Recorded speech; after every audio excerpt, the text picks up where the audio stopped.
జనగామ జిల్లా Republican party of India Bhimrao Ambedkar యొక్క ముఖ్య కార్యకర్తల సమావేశానికి విచ్చేసిన మీడియా మిత్రులకి అలాగే ఇక్కడ కార్యకర్తలకి జైభీం తెలియజేస్తా ఉన్నాం.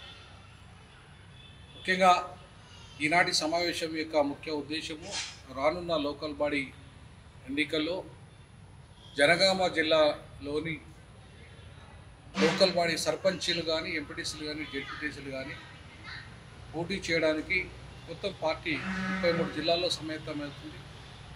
ఆ 33 జిల్లాల్లో భాగంగా పర్యటనలో భాగంగా ఇవాళ జనగామ జిల్లా కూడా రావడం జరిగింది. ముఖ్యంగా మన రాజేందర్ గారు నాయకత్వంలో ఈరోజు జనగామలో ముఖ్య కార్యకర్తల సమావేశం ఏర్పాటు చేశారు. జనగామ ఒక నాటి కిల్లా, కమ్యూనిస్టు కోట, కంచుకోట. ఒకప్పుడు కమ్యూనిస్టులకు కంచుకోట అయిన జనగామ జిల్లా ఇవాళ కమ్యూనిస్టులు కనుమరుగైపోయారు. ఇవాళ మిగతా సాంప్రదాయ పార్టీలు నాయకత్వం చేస్తున్నాయి. గతంలో తెలుగుదేశం, తర్వాత టీఆర్ఎస్, అంతకంటే ముందు కాంగ్రెస్, వీళ్ళంతా కూడా అగ్రవర్ణాలకు సంబంధించిన వాళ్ళు మాత్రమే ఇలా ఇక్కడ ఎమ్మెల్యేలుగా ఉన్నారు. మధ్యలో జనగామలో ఒక కాపు నాయకుడు, సీనియర్ మోస్ట్ కాంగ్రెస్ కాపు నాయకుడు, మాజీ పిసిసి ప్రెసిడెంట్ పొన్నా లక్ష్మీల, మాజీ మంత్రి గారు కూడా ఇక్కడ పనిచేసినప్పటికీ దళితుల జీవితంలో మార్పు అయితే ఏమి రాలేదు. సో దళితులు అనేవాళ్ళు ఇప్పటివరకు ఎమ్మెల్యే అయిన దాఖలాలు లేవు.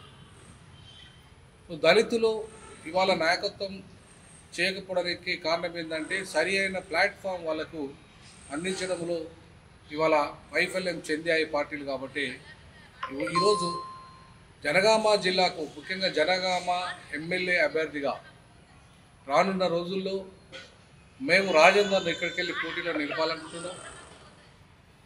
అలాగే ఇక్కడికి వెళ్ళి కౌన్సిలర్లను ఇవాళ మా సిస్టర్ ఆమె టీఆర్ఎస్ పార్టీ నుండి ఇవాళ మన పార్టీలోకి రావడానికి సిద్ధమవుతుంది. ఆమెను మరియను కూడా రానున్న రోజుల్లో మేము మా పార్టీ అభ్యర్థిగా, కార్పొరేటర్ అభ్యర్థిగా నిలబెడతాం.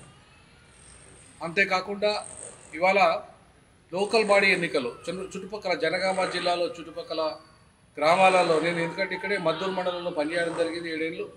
నాకు తెలుసు జనగామలో ఈ దళితులు, ఎస్సీ ఎస్టీల యొక్క చైతన్యం తెలుసు.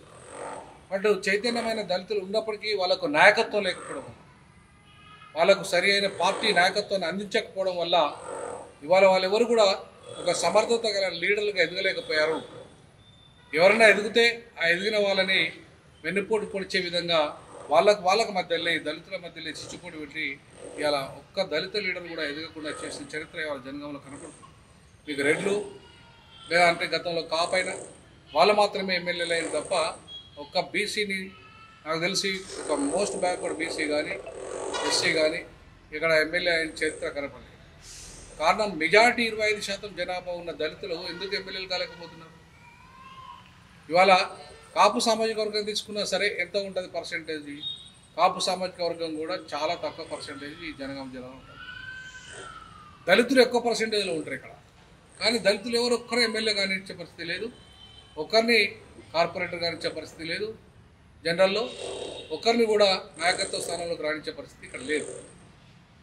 ఎందుకు లేదంటే మాకంటూ సొంత పార్టీ లేకపోవడం వల్ల కాంగ్రెస్లో అగ్రవర్ణాల పార్టీ అయిన కాంగ్రెస్, బీజేపీ, బీఆర్ఎస్, కమ్యూనిస్టులు వీళ్ళంతా కూడా అగ్రవర్ణాల పార్టీలు కాబట్టి ఆ పార్టీలు వాళ్ళకే అవకాశాలు ఇస్తాయి. కాబట్టి ఇక్కడ దళితులకు నాయకత్వం ఎదగలేదు.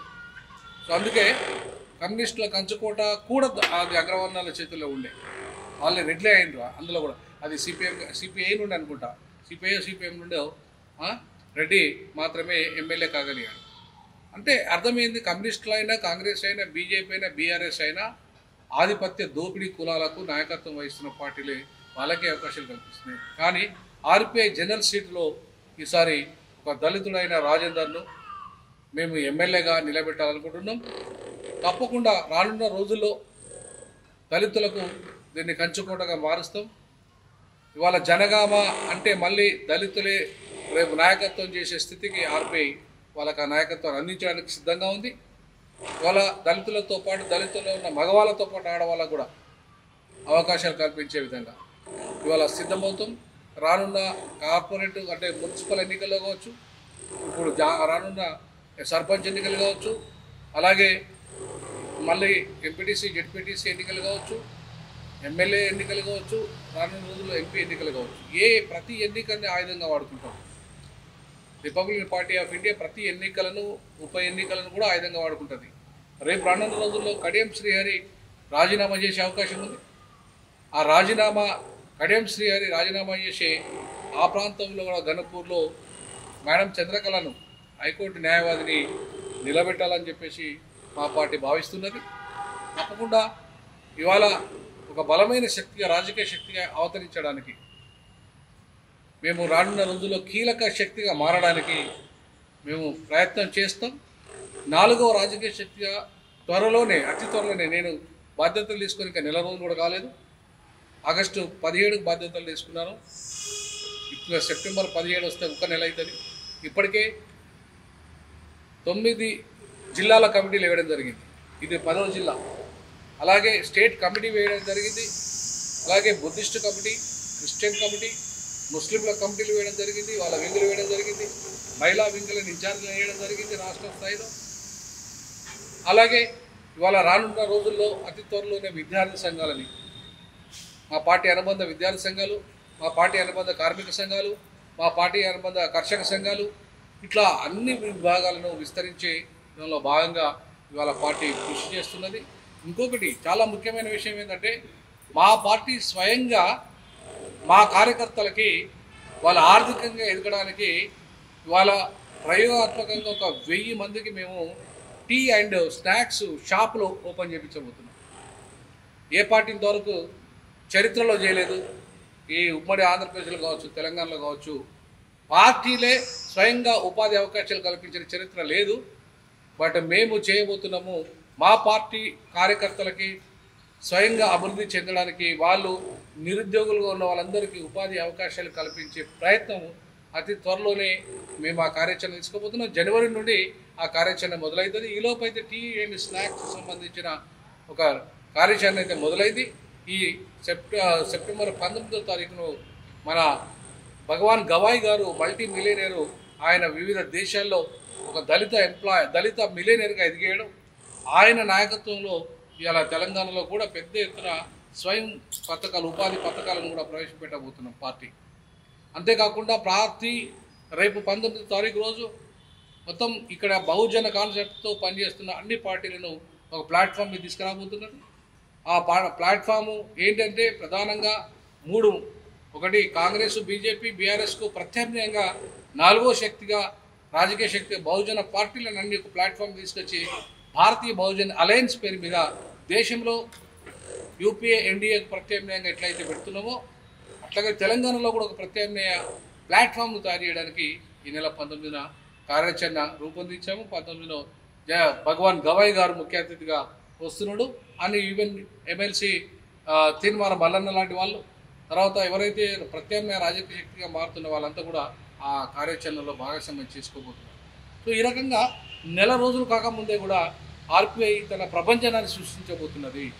ఇంకా రానున్న 6 నెలల్లో ఖచ్చితంగా తెలంగాణలో ఒక ప్రబల శక్తిగా ఆర్పిఐ మారబోతుంది. దాంట్లో డౌటే లేదు. ఆర్పిఐని ఇవాళ ఎంత దాన్ని తగ్గించాలని లేదంటే ఇంకేదో చేయాలని చెప్పేసి ఎవరు కుట్రలు చేసినా అది ఆగదు. అది బాబా అంబేద్కర్ స్వయంగా పెట్టిన పార్టీ. ఆయన చెమటతో, ఆయన మేధస్సుతో ఇవాళ రూపుదిద్దుకున్న పార్టీ. ఆయన వారసుడైన మన యశ్వంత్ అంబేద్కర్ గారు సొంత మనవడు, ఆయన మనవని జాతీయ అధ్యక్షుడి నేతృత్వంలో ఆ పార్టీ ఇవాళ ఏర్పడ్డది. కాబట్టి 2024లో ఆ పార్టీ రిజిస్ట్రేషన్ అయి ఉన్నది. కాబట్టి ఇవాళ మొత్తం అతి తక్కువ సమయంలోనే దేశంలో అన్ని రాష్ట్రాల్లో విస్తరిస్తున్నది ఆ పార్టీ. ఇప్పటికే 10-12 రాష్ట్రాల్లో రాష్ట్ర కమిటీలు కూడా ఏర్పడ్డాయి. త్వరలోనే హైదరాబాద్లో జాతీయ నేషనల్ ఎగ్జిక్యూటివ్ కూడా ఏర్పాటు చేయడానికి మా AP Telangana in charge major Chandrakant గారు చాలా కృషి చేస్తున్నారు.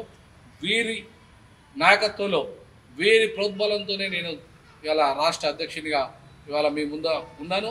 బికాజ్ మా మేజర్ చంద్రకాంత్ యొక్క కృషి, పార్టీ ఇక్కడ స్థాపనలో, ఈయన వ్యవస్థాపకులో one of the major pillar major Chandrakant గారు.